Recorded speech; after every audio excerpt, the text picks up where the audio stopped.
నాకు లేక నేను దేవుని అడుక్కుంటా వచ్చాను, మీరు నన్ను అడుగుతున్నారేంట్రా బాబు? అరే తమ్ముళ్ళు బాగున్నారా? బాబాయ్ బాబాయ్ నేను పేటీఎం కానీ మీ ఇంటర్వ్యూ తీసుకోవడానికి వచ్చా. రండి రండి కూర్చోండి రాదా.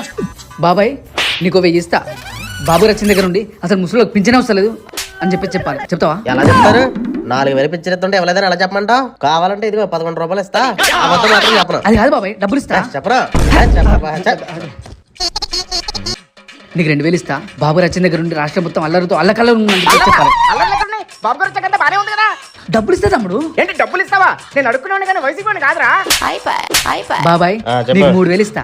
అన్న క్యాంటీన్ వచ్చిన దగ్గర నుండి అన్నం అసలు బాగాలేదు, పురుగులు పెడుతున్నారు, పప్పు ఏం బాగాలేదు, పచ్చడి మొత్తం మురిపోయింది పెడతాను అని చెప్పాలి. చెప్తావా?